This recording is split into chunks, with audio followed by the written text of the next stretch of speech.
Thanks for joining me again this week. We're still celebrating Silver Spring's news from Fortune magazine, which ranked it #1 in an analysis of best places for families to live nationwide. The word has gotten around pretty quickly, and we were able to snag Governor Westmore on Monday to help celebrate this accolade. I'm proud of the recognition that Silver Spring continues to receive. It's home to businesses both large and small, a mix of retail, restaurants, and entertainment, and families from all over the world live throughout the community. I also want to point out that Silver Spring is a lot different than when I first moved to Montgomery County, which was around 1960. I lived just across the border in DC until I moved to Silver Spring. Silver Spring was pretty much the county shopping center because even Wheaton Plaza didn't exist then. We were not racially or economically diverse, and segregation in housing and employment was the norm. Today, it's a place that stands out as a home for many different ethnic and culturally diverse groups. That creates an environment that fosters a sense of understanding and respect. Teaching for 17 years at an elementary school in Silver Spring, children grew up learning that anyone could be a friend, and that helps prepare them to be global citizens in an increasingly interconnected world. For those wondering, Fortune's #1 ranking is based on a comprehensive analysis of various factors. These include the best place where, quote, multi-generational families are most likely to have access to great schools, highly recommended hospitals, affordable housing, resources for older adults, and a strong sense of community, end of quote. This recognition is a testimony to the efforts and progress our community has made in these areas, making Silver Spring an ideal place for families to live and grow. For businesses, Silver Spring's recognition as the best place to raise a family is a powerful testament to the area's vitality and potential. Companies looking to relocate or expand will find a community that values education, safety, and quality of life, key factors that attract top talent. The diverse population offers a broad customer base and a workforce with a wide range of skills, driving innovation and growth. Our community's focus on inclusivity and support for families creates a stable and welcoming environment where businesses can prosper. This is a great opportunity for businesses to be a part of a thriving community and to contribute to its growth and success.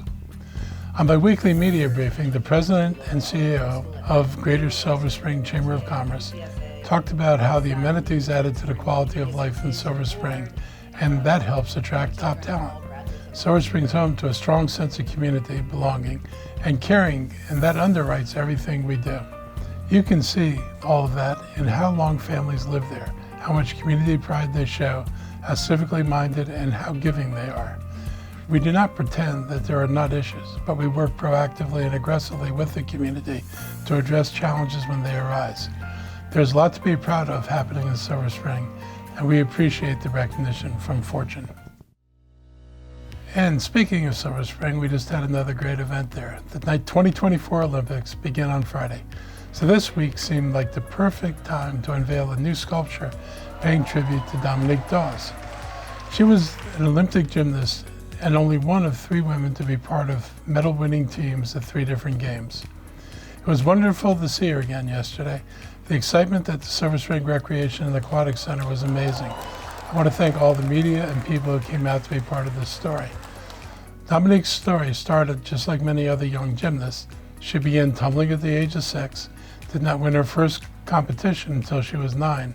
The Silver Spring native attended Montgomery Blair High School, but then they moved to Gaithersburg so she could finish high school there and be closer to her gymnastics program. Before Dominique had finished high school, she had been part of the bronze medal-winning U.S. national gymnastics team in Barcelona, and she won a pair of silver medals in the 1993 World Championships. In 1996, she was part of the team labeled the Magnificent Seven in the Atlanta Olympics. Not only was she part of the first American team to win gold in gymnastics, she was also the first Black woman of any nationality to win an Olympic gold in gymnastics. Dominique is not only a native of Montgomery County, she is also a business owner, entrepreneur, and engaged in our community. I was glad to hear that she will be expanding her gymnasiums to 2 more locations here in Montgomery County, as well as another one in Howard County. One of the things that I talked about with the sculptor and with her was the intentionality of the sculpture. Dominique Dawes broke the color barrier in her sport.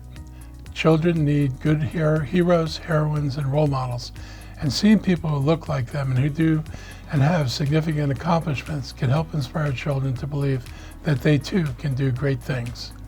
So the statue is meant to be both a great piece of art and to be a source of inspiration.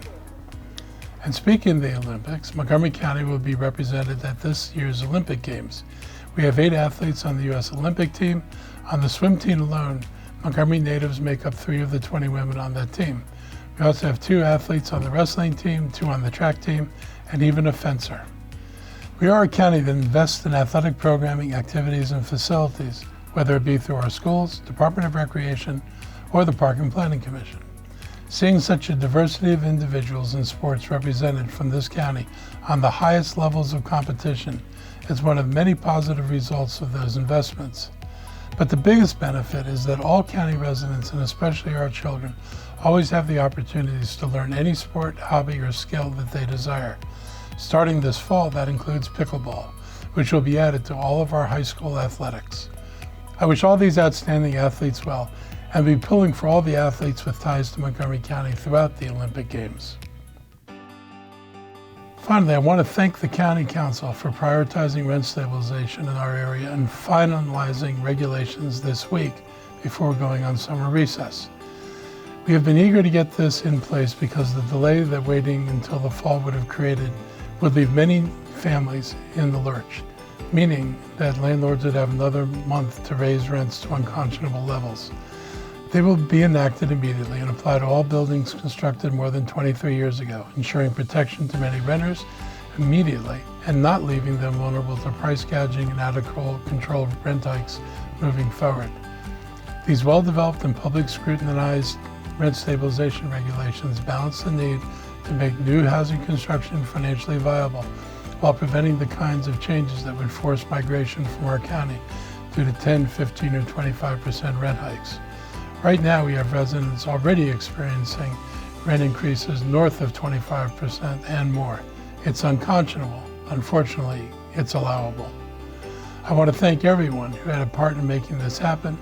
Rent stabilization bills are important, and they have the potential for changing lives. I remember when I was on the Tacoma Park City Council, I represented a neighborhood that was 80% tenant with some of the lowest income households in Montgomery County. And I knew what rent stabilization meant to them.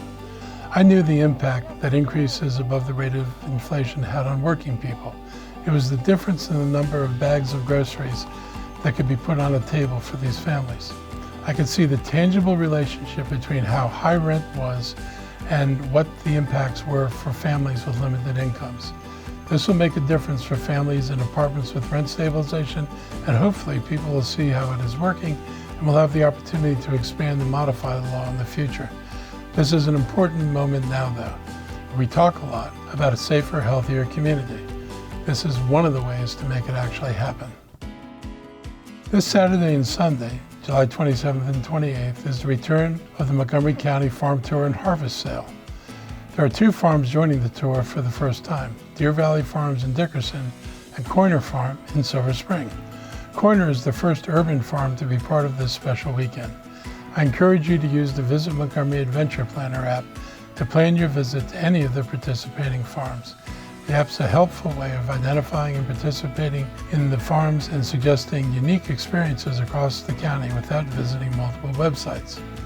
Many years ago, the county leaders designated 1/3 of the county, which is farmland, as the agricultural reserve. Development limits were placed on 93 acres of land to keep residential, industrial, and commercial development from encroaching on the farmland.